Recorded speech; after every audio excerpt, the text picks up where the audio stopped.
Salut à tous les amis, c'est Thiaz, on se retrouve dans cette nouvelle vidéo pour vous présenter un PC Gamer à 550 € et un PC Gamer, autant vous dire qu'il malgré ce prix va très bien faire tourner les jeux. Donc voilà, je vous laisse tout de suite avec la vidéo, c'est parti.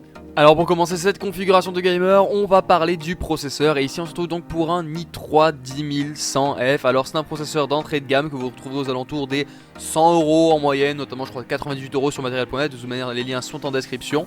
C'est un très bon processeur, il n'y a pas grand chose à dire. Alors évidemment ça reste un peu juste pour faire du gros traitement en montage ou de gros traitements photo, hein. Ça reste un applicatif assez léger après tout qu'à 100 €. Mais je peux vous garantir que pour cette gamme de prix c'est un processeur génial qui fait large le taf. Alors on arrive maintenant à l'objet qui fait battre le cœur de tous les gamers, j'ai nommé la carte graphique. Et ici en l'occurrence on part sur la RX 570 de chez AMD. Alors je vous affiche quelques statistiques à l'écran, hein, quelques performances, quelques benchmarks. Et en l'occurrence on va pas se mentir, c'est une très bonne carte graphique pour son prix. Alors je pense que certains vont avoir quelques échos en pensant oui mais AMD c'est moins bien que Nvidia sur les cartes graphiques. Vous aurez raison, hein, effectivement dès qu'on monte dans le milieu haut de gamme c'est beaucoup plus intéressant de prendre une Nvidia, hein. Moi j'échangerai absolument pas ma 2110 pour une 5700 XT. En revanche pour ce qui est du bas de gamme, franchement AMD se débrouille plus ou moins aussi bien que Nvidia, puisque là on cherche surtout à économiser en prix tout en ayant les performances suffisantes. Et en termes de rapport performance-prix, autant vous dire que la RX 570 va très bien faire l'affaire. Bien qu'on ait déjà parlé des deux composants les plus emblématiques, il reste encore d'autres choses à ajouter au PC, vous vous en doutez, et en l'occurrence de la RAM. Ici on part sur les Corsair Vengeance 16 Go, cadencé à 3000 MHz. Alors il n'y a pas grand chose à dire de plus, hein, là-dessus, on va pas se mentir, c'est juste de très bonne RAM. J'ai moi-même le même modèle, seulement cadencé à 3200 MHz, donc quasiment aucune différence. Elles coûteront aux alentours de 74 € dans le commerce, donc c'est vraiment un super bon rapport qualité-prix. Parlons maintenant du stockage et en l'occurrence on part sur le Seagate Barracuda 2TB que vous retrouverez aux alentours des 60 €. Alors en effet ici on part uniquement sur de l'HDD en 7200 tours par minute, donc voilà, du très classique, du disque dur, tout ce qui est de plus basique, hein. J'ai moi-même le même dans mon ordinateur mais en version 1TB, donc pas grand chose à dire de plus, c'est que je suis très satisfait du produit. Donc Seagate Barracuda c'est top. Maintenant qu'on a tout ça, il va quand même falloir songer à relier le tout, à le connecter, à le brancher, et pour ça il va nous falloir une carte mère. Et ici on part sur la carte mère Gigabyte. Alors attention, priez pour moi, je vais essayer de prononcer tout ça.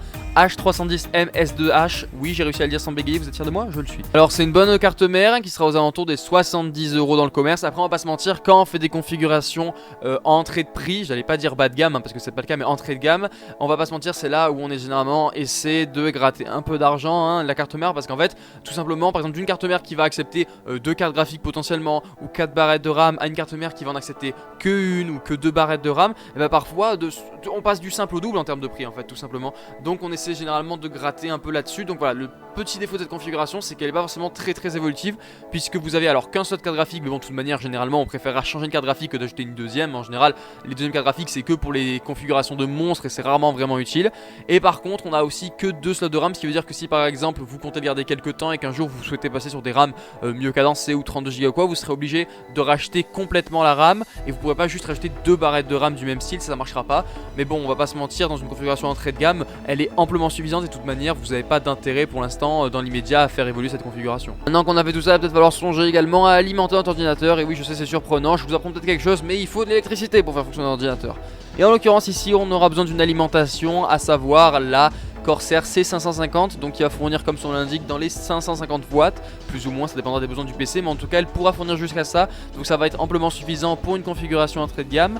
Et elle va avoir un petit bonus, c'est qu'il faut en général essayer d'avoir tout de même au minimum une 80 plus bronze, en fait c'est des certifications tout simplement, et donc ici elle remplit ce critère, donc vraiment une parfaite petite alimentation, choix de la facilité. Et enfin on s'éternera pas là-dessus, en tout dernier on partira tout simplement sur le boîtier. Oui il faut bien tout assembler, et en l'occurrence on va le faire dans le BitFenix Nova noir. Alors vous avez aussi le blanc ou même oui, ça dépend de vos goûts, moi je trouve que c'est plus sobre le noir, c'est beaucoup plus classe je trouve. En l'occurrence pas de vitres etc, on essaie d'être dans le sobre parce que c'est le moins cher. Donc chez la Fnac notamment vous le retrouverez à 34 €, donc un très bon boîtier par rapport à son prix et à son esthétique. En tout cas les amis c'est déjà la fin de la vidéo, n'hésitez donc pas à vous abonner, à liker, à partager la vidéo, à laisser un commentaire si vous avez une question, que ce soit pour une future vidéo ou en rapport avec celle-ci, ou même juste pour donner votre avis sur comment j'ai effectué le montage etc.